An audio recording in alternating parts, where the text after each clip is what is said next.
Hey Bees, I'm Marie from Humblebee and Me, and today we are making these beautiful cocoa butter shimmer bars. They're gorgeous. You can make them in a push-up tube or a scrub tube like a deodorant tube, or you can make them in a free form, just a freestanding bar as well. But whatever shape they take, these things are just, delightful. As you can probably guess from the name, cocoa butter plays a starring role in these bars.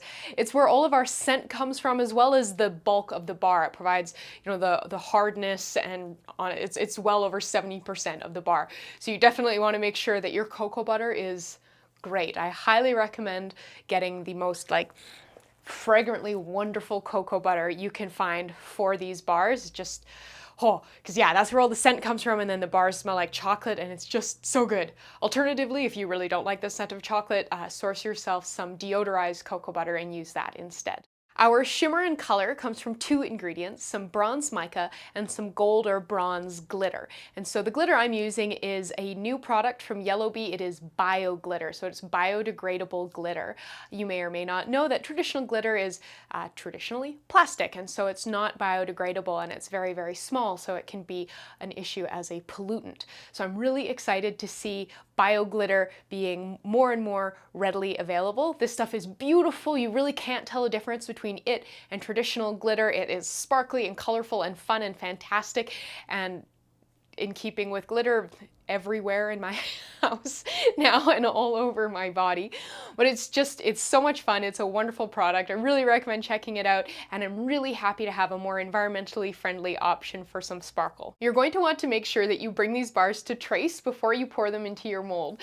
Later on in the video, I show you a bar where I didn't quite get the trace that I needed, and the glitter just sunk to the bottom, and so the bar has a very sort of glittery backside.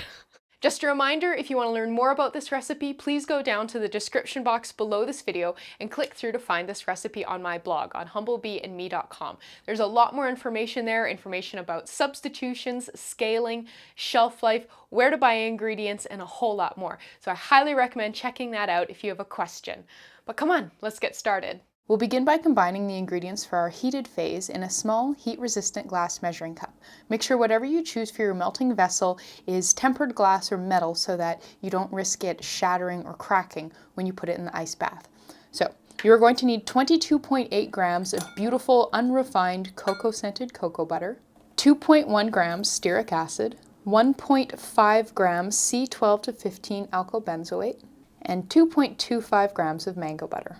To melt everything together, we're going to pop our measuring cup in a water bath. So this is a small flat-bottom saucepan that has about 1 inch or 3 centimeters of water in the bottom of it. And I'm going to go put this on the stovetop over medium heat for about 20 to 30 minutes until everything has melted through.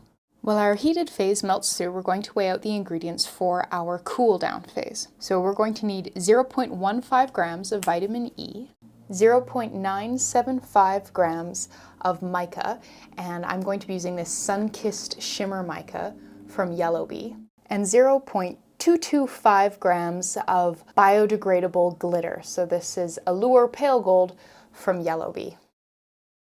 Once everything has melted through, you can remove your water bath from the heat and remove your measuring cup from the water bath. So you can see I have an ice bath here. So this is a bowl that I've sort of frozen about 1 inch of water in the bottom of, and then put about another inch of cold liquid water on top of that. I find that this is a really easy way to just always have a pretty easy ice bath. So I'm not constantly making ice cubes. I just kind of always have this bowl in my freezer with about 1 inch of water frozen in the bottom of it. So we're going to cool this down a wee bit at our cool down phase, and then we're going to bring it to trace and pop it in our container. So I've got my container right here. You want to make sure you've got pretty much everything ready, because I do find that when it hits trace, it hits it quite quickly. If you're going to use a push-up tube, make sure you've got the base all pushed down to the bottom.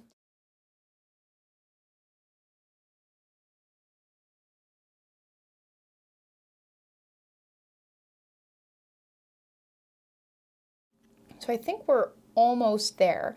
In addition to trace, I'm looking for a consistency that is thick enough that the glitter isn't going to settle out of the bar as it cools. If you pour the bars when they're too hot, the glitter will start to collect at the bottom of the mixture, it'll sort of sink down to the bottom of your bar, and so you end up with a very sort of uneven glitter distribution.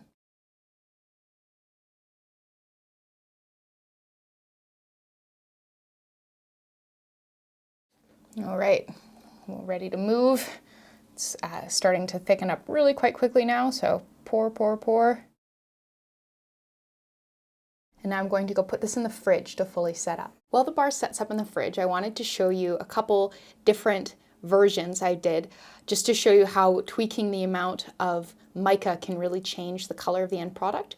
So this one is one of the earlier versions that I did, and it uses a 5.5% combination of mica and glitter, whereas this one is a sort of a handheld bar version of the one that we just made in the tube, and it uses 4%. So here's the 5% one, and here's the 4% one. So there's a fairly noticeable difference. Both of them shear out really nicely and leave just kind of a mild tint on my skin. Of course, if you have darker skin, you may wish to increase the amount of mica that you're using. Something else to notice is this one. I did not bring the mixture to trace enough, and so the glitter has really settled on the bottom, and this one's very sparkly if you rub the bottom end onto your skin. Once the bar has set up in the fridge, I left mine in there for about 40 minutes. Take it out, let it come to room temperature, and then you're done. So you can, if it's in a tube like this, you can kind of gently press it up. And there we are. You just made a beautiful cocoa butter shimmer bar. Thank you so much for watching. Please subscribe, and please remember to go down to the description box below this video and click through to check out this recipe on my blog. There you'll find tons of information about substitutions, scaling, shelf life, where to buy ingredients, and a whole lot more. So thanks so much, and I'll see you next time.